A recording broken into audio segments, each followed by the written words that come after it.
Okay, so in my rush to get this gun up and running, I kind of, well, I did a bunch of testing with the front of this Stoll Panda Action. It's neither here nor there, but I was testing various items regarding barrel nutting. At one time I thought, well, possibly a barrel nut would be a nice way to resolve my problem with being worried about not having a big enough bearing surface on here, but I took some measurements. This has in fact a pretty nice, I think it's an 1.350" sleeve inside there. Don't quote me on that, I could be wrong, but it's plenty big for typical barrels, because in my testing I found that at this point in my life I'm not going to do a barrel nut again for any time in the foreseeable future. So I started slamming this together because I've got matches I'd like to go to this winter. Just put a brand new barrel on it because the nutted barrel wasn't doing what I wanted. The other thing was, it's got a Davidson rail on it, and I wasn't happy with the Davidson rings. They were tall, skinny, whatever. Been trying to convert this to a pick, and I used a product made for this action, and unfortunately this particular one has a milled slot so that it slides on, and then you just drive some screws down and it sucks up. Well, that's not good enough for me. Here's what happened. We end up with a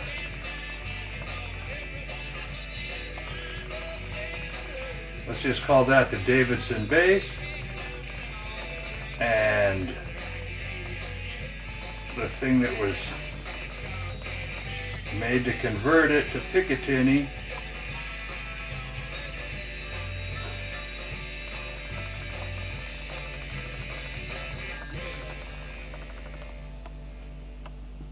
is maybe like that in profile. The problem is that it's not split with drive screws in it so that it clamps down and sucks this surface down. Instead, it's threaded, and it's got some screws that come down and impinge on this action and drive this upward, disassociating from this nice flat surface. So now it's bearing only here and here with 3 screws worth of upward pressure. I didn't like that. I didn't like the fact that you see air through here. It looked like that. Once this tightened up, I felt that the tremendous forces involved in a larger cartridge. This is a pretty light setup right now. I'm using a real light barrel. This is probably going to come in at, I don't know, 12 pounds. I'm going to shoot it in 17-pound class. Big old heavy scope sitting up here. I'm adding some weight to the scope, which is neither here nor there. I'm playing with reactants and center lines and all my issues, all my problems. The point is, just throwing a heavy scope around, I feel like the gun's going to hit it really hard. I am anal, I'm crazy, I'm fanatic about... In fact, currently, I really only like to use one-piece rails that have got machined steel pins. That's it. Kelbley, Pierce, Stiller, that's a few. I have had so many scopes break loose. I don't know, dozens. My mind says hundreds, but I'm sure that's not true. I just have had a lot of scopes break loose, and you don't know it. They're frustrating because you've got a problem, but you don't know what it is. It's 1/10 of an inch. It's 2/10 of an inch. It's just walking around on the tar. It's like a loose barrel. Loose triggers, loose barrels, loose scopes, loose scope bases. Anything that throws weird harmonics into the system. I'm just saying. I'm crazy about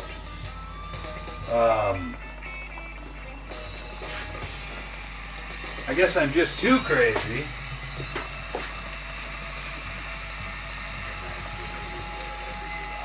too anal maybe about how well my scope is fastened down. Sorry, I was doing this over there on the other side of the room, so I got to walk around. You'll see that my I've got a directional mark on here. Also on the bottom I've got an F for front. Come on, baby. This thing really doesn't like to focus at that length. Trust me, it's got little arrows.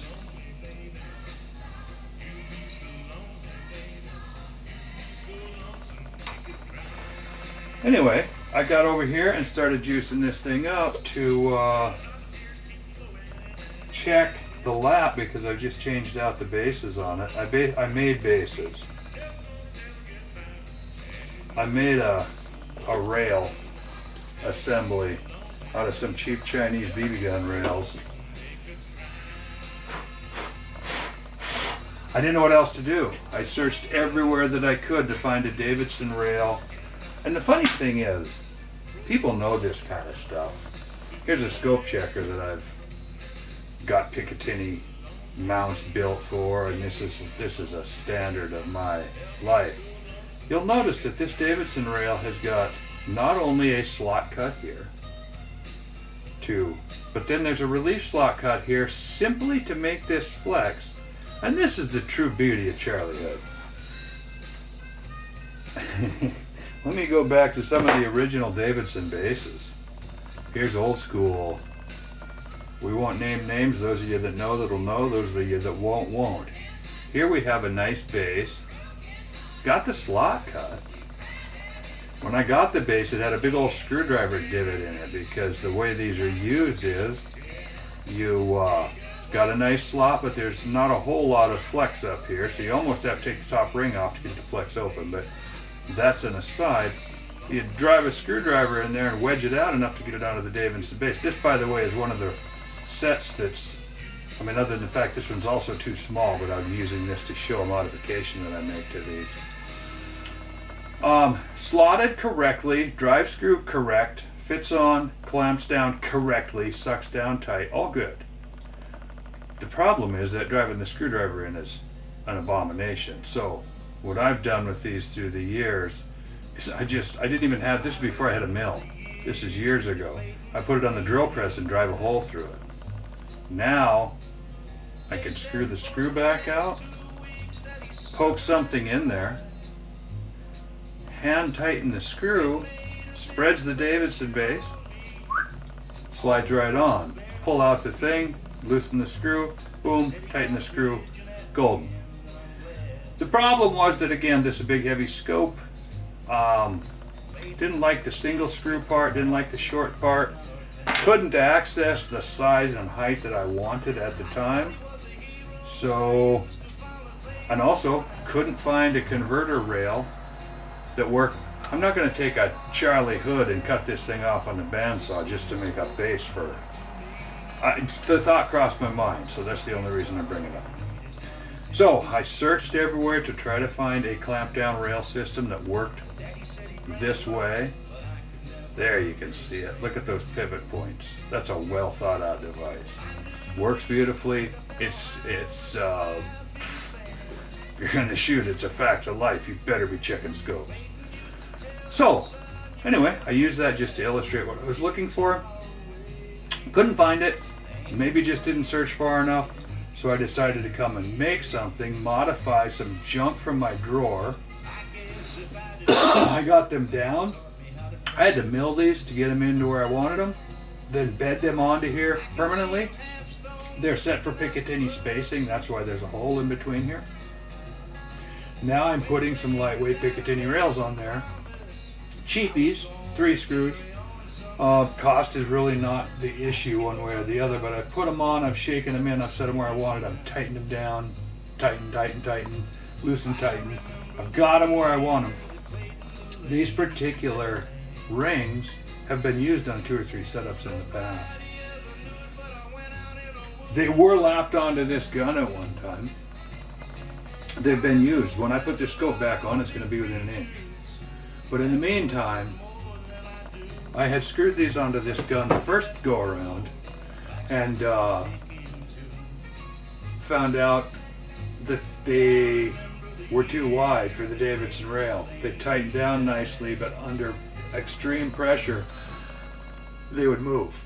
I convinced myself that they would move, and I did that with the old engineer's trick. As I mentioned before, I loosened them up, finger tightened, and then I slammed them. And sure enough, just like when I hand tighten a barrel, conventionally shouldered barrel, in my fixture the other day, hand tighten, I can slam and move, and I can't feel any movement. I can only get about 1,000th in 25 inches away. And I mean, I work it. And I put a barrel nut on there. It acts like a coaxial joystick, back and forth and around and around. This was doing the same thing.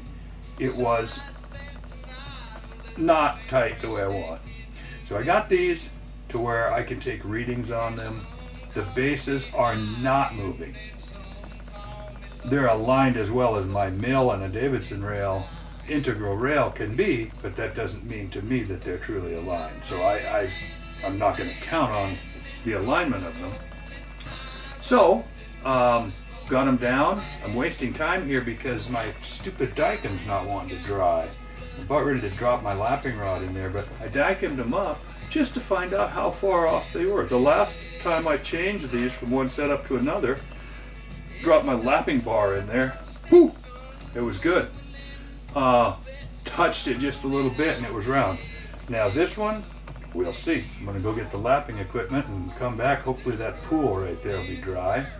And I'll throw it in there and show you just what happens. This is a fairly well-aligned setup by all measures.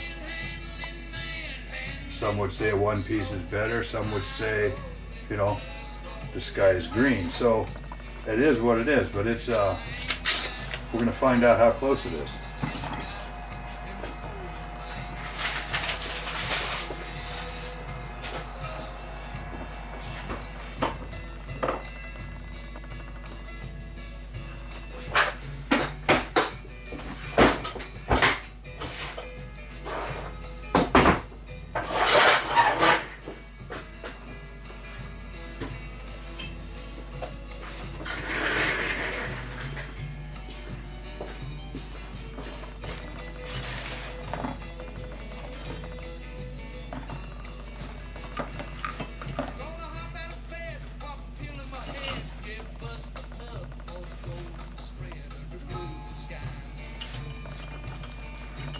A guy named John Wary, Kokopelli Industries, came up with this system.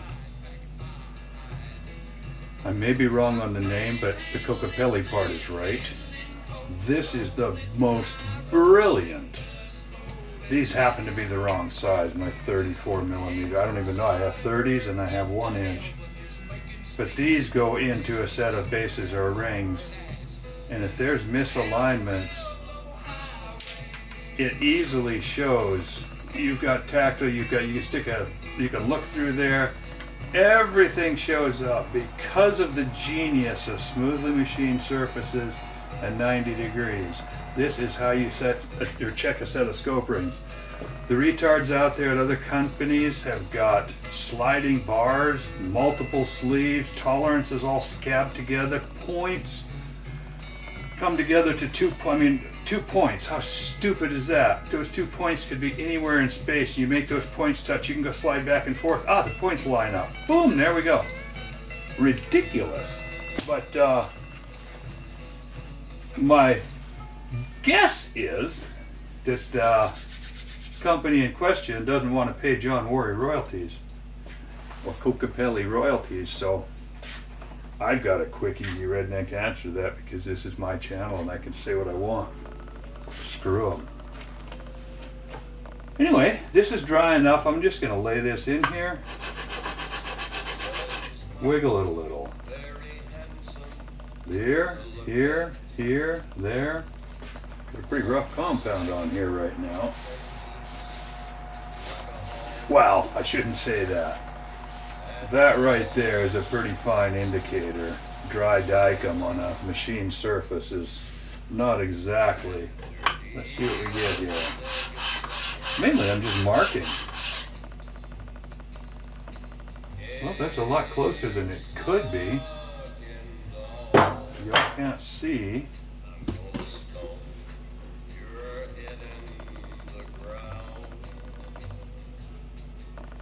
I'll bet you that we're going to be able to get a view of that.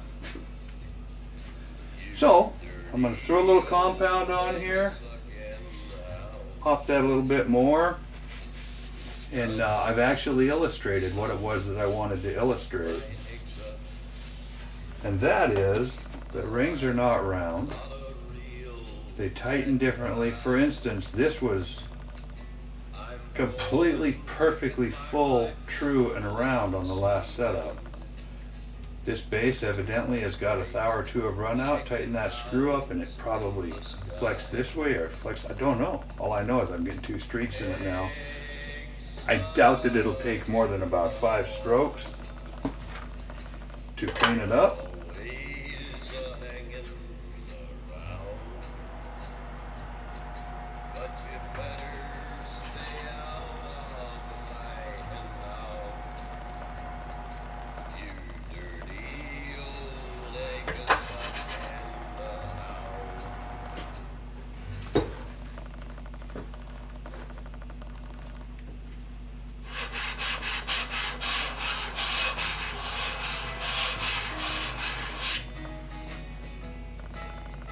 I'm going to give her a little bit because I see a little run out, a little bit more going on than...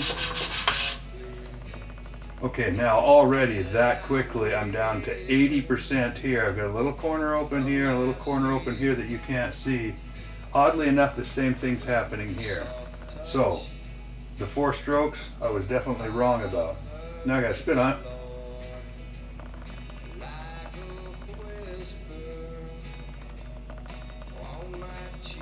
I believe this is water soluble.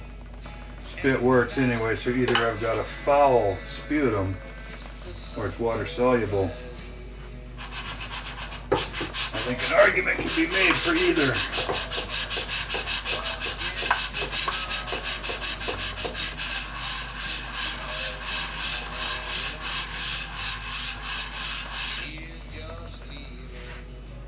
Okay, we have achieved. Still got one tiny corner here, so this thing must be twisted just a fuzzlick, but that's going to suck up when I pull up those triple screws. That's close enough that I'm not even going to touch up the top caps. Now, I feel that this is important to be said. I need to clean all this up in place. You can't take these off and bring them over to the solvent tank to clean them. Now that's not the reason I used water soluble. The one reason that I used water soluble, the only reason that I used water soluble, is because I wasn't really quite ready to do this. I didn't want to stay off camera forever, so I just grabbed it quick. I've got lapping grits up to 5,000. I've got diamond grits. And I normally use solvent soluble because oddly enough, solvent soluble cleans up better. Cleans up easier when I'm not out in the shop. And I typically do this in my little loading room here because it's not really a machining operation. It's nothing much. Doesn't require a lot of cleanup. So this is something you can do on your wife's kitchen table if you so choose. But the solvent base cleans up a little alcohol. I really more and more like alcohol because doctors use it. I mean, it has to be good for you. Can't hurt. Oh, that's an inside joke. Anyway, isopropyl alcohol's got a lot of uses. I'm just a fan. When I've got something that cleans up easily and well with isopropyl, I'm going to show you one other thing here before I stop this. These screws are wicked sticky, like they want to pick up this thing that I've got, just the residue that's on here. They are wicked sticky. There are 2 things that I'm going to do here that are going to be completely against conventional wisdom.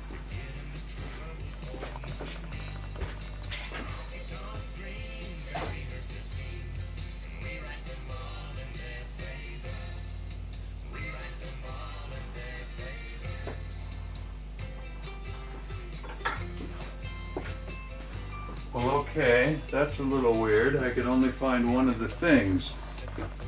That sticky stuff I was talking about, this is medical grade. This particular one's called lanolin butter. I don't know if you can read that, but it is lanolin butter. Come on, you stupid camera. It's medical grade lanolin. This stuff is handy. This is what I use in lieu of Loctite.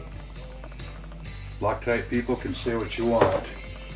This right here, I'm gonna have to forego the other thing because I'm out of time. This right here is an athletic rosin bag. This happens to be a couple of tabs that I used a while back to pull off a weirdly sized action. But basically when this is clean, you just take a little on your fingers, tap it, rub it around in here. Rosin, lanolin. Perfectly aligned scope tube. Those are things, this is after you've figured out a way to fasten this scope tube down, these bases down forevermore, because believe me, I have 1040s, 1032s, I have tried everything under the sun. I recently took a big old bat, inch 750 wide, 2-inch tall bat, threw it on the mill and milled a big slot in the bottom, flipped over the one-piece pick rail, milled a big slot in the bottom of that, sized it to fit on a broken 1/4-inch drill bit, and epoxied that thing forevermore down so that it could lock down, because scope bases move. And remember, the name of this site that you're on is Opinions by Al. These are my opinions. I'm no expert. I am just some backyard hack job out in Washington State.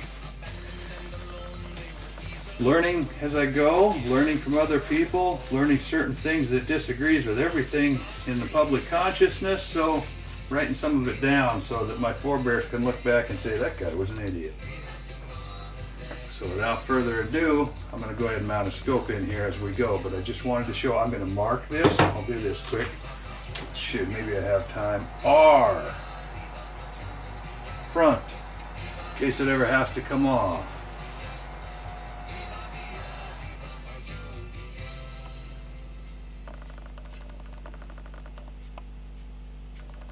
If you can't figure out what R stands for, there's no help for you.